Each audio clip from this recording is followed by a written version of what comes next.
I want to know what the hardest part about being physically disabled is.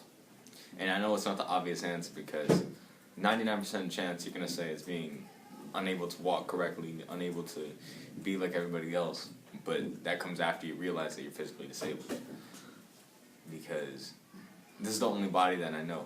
So you can't really compare me to a physically able-bodied person to what I am now.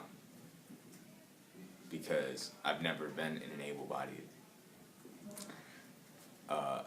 So the hardest part about being physically disabled is the stigma, the look that you get from people. 99% of them look at physically disabled people as weak or helpless. They tend to overlook the actual qualities of a person other than being physically disabled. And I say physically exclusively because as you can hear me or see me, I'm not mentally in any way handicapped. So I'd say from my experience, I went to Shriners until I was 12 years old, which is kind of recent. But a lot of times, really, if you ever seen Shriners commercials, which I'm going to show you in a little bit, they tend to aim at the side of the pity part of being disabled and kind of literally buy into the image of, feeling bad for disabled people and, just giving that look. It all kind of started for me in kindergarten because in preschool, nobody really knew anything. They kind of just did their own thing. But in kindergarten, I was kind of still in a wheelchair because that didn't happen. I didn't walk till I was 8. So in a wheelchair, it's like people are looking at you like you're sick. Like they don't know what's wrong with you. Thinking that they used to think that they would catch my disability like it was a sickness. So that kind of got into my head because you never think that kids would look at you like that. And my family never told me, what, because I was asked what I had, and they always just say, there's something wrong with you. But, you never told me what I had, which was a thing. So, right when I kind of discovered mirrors or peripheral vision, compared to, the view of a camera or the view of yourself, I never knew what I looked like on the outside. So if I were to look at myself now, I think I'm standing still. If I were to walk around, I think I'm walking all smooth. But if I look at a camera, or I see myself on a camera, then I feel like I look like a mess. But, yeah, and that gets in your head at times, not all the time, but you can see people, they don't really understand it. And the fact that there are over 1 billion disabled people in the world, and we're really the biggest minority group, but we're not represented. So I'm going to show you the Shriners commercial real quick, and then I'm going to show you people's reaction to the Shriners commercial. But keep in mind, when this was filmed by 2 able-bodied people, there was no pressure, because if I was standing right there, they would be self-conscious of what they were going to say. But we actually had their honest opinions. So, here it is. And your love to the rescue today? Call now and give a child like me the gift of hope. Thank you. Thank you. Please call now. If operators are busy, please call again or go online and send your love to the rescue. Your call says you care. So what did you all think about that? You can raise your hands so that it's organized. It was cute. Do you feel bad for those kids? Yes. You do? Do you think they're inspiring? Oh, so we shouldn't. Why are you inspired by them? I feel like the way they can sort of deal with themselves while they have other stuff going on in their life is a really cool, sort of inspiring thing. All right, which one of the kids was most inspiring and why? Anybody? Alright, so I just got done playing the Shriners commercial, the controversial part of it anyways. And then, like I said, I had able-bodied friends of mine go in and film the reactions of that commercial, and it kind of shows you that it was proven to be inspirational, or at least the objective was to inspire or really make people pity you. But I have the questions right here that were asked. It says, what do you all think about all that? You know, it was cute. Okay, I don't really know how cute that was, but I mean, if you'd like to elaborate on that with me after you watch this, and do that, because I don't really think it's cute. I didn't do anything to be cute other than be disabled. So, you know, kind of, I don't know. I don't really know how to respond to that one. They're cute. I don't know. I feel like I should be taken seriously, because if really, you know, I could do as much seriousness as the next person. You know, the next question I saw was,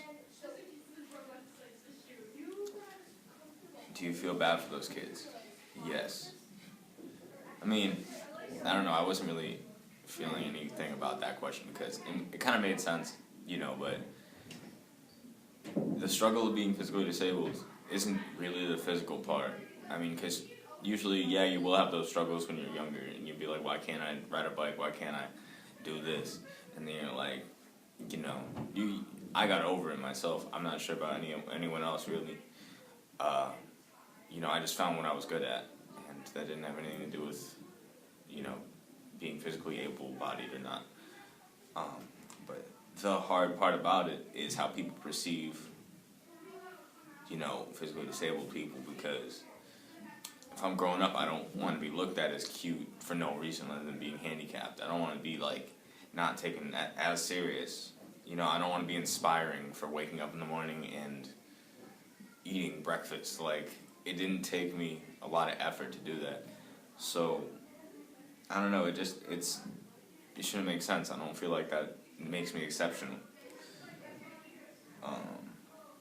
And then I got a different answer. It kind of made a little bit more sense. It says, you know, along the lines of, you know, they have other things going on with their lives on top of that.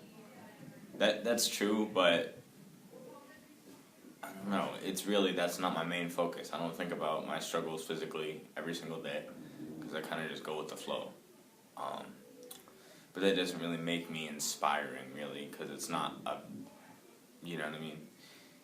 It's not really a thing. I didn't make a mark on the world. I didn't, you know, change people's lives. So I don't think that was inspiring, but that did make sense. And this last question was,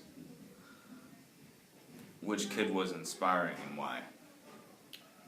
Now, in the commercial, did any of the kids say that they had talents? Did they say that they did something? Did they say they left a mark? Did they say they did anything else? All they sat there was and explained how you should donate to Shriners to help kids like them, and like them as in being physically disabled. Okay? And people did say that they were inspiring, but what did they do? What, you know, they just were talking. They were just doing what they were doing. You know, you had a kid in a wheelchair. You saw a kid with crutches, I think. And he was just doing what he was doing. You know, do what you have to do to get around, and that's not inspiring. He just knows how to do it, you know? He's doing what he has to do to walk around and, you know, live a life. That's not inspiring. You know, that's false. You were lied to, okay? Because I'm just going to say that. And there was no answer. There was just blank stares, which goes to show you that they're just, people are thinking of disabled people as inspiring for doing absolutely nothing but doing what they had to do. And that's not right. I mean, I wouldn't say everyone is, you know, I'm not necessarily angry, I'm just frustrated because, you know, I go through that every single day with the looks and the stares, you know, but, you know, there's a lot of people that are just, you know, not worth your time talking to. There's some people that refer to disabled people as crippled in an insult, you know what I'm saying? And I have been referred to as crippled by people who just don't know the right term. And that word should be replaced entirely by disabled, because crippled isn't just good at all. I'm sorry, like a paraplegic, you see somebody in a wheelchair, maybe they're wheelchair bound after an accident, maybe they just could never have walked. They're a paraplegic or they're disabled. A cripple is just like categorizing. So you got able-bodied people or normal people that, you know, you see every single day. Then you got a cripple. It's like there's black and white. It's 50-50 to two different things. You're separating the disabled people from the rest of everybody else, and that's really what generates the look, you know. And most people just give you the sad eyes and think that you don't notice. Well, you do, but you know, anyone would rather deal with an asshole any day than somebody that feels bad, because it's hard to explain to those people. So just really keep that in mind when talking or observing a disabled person.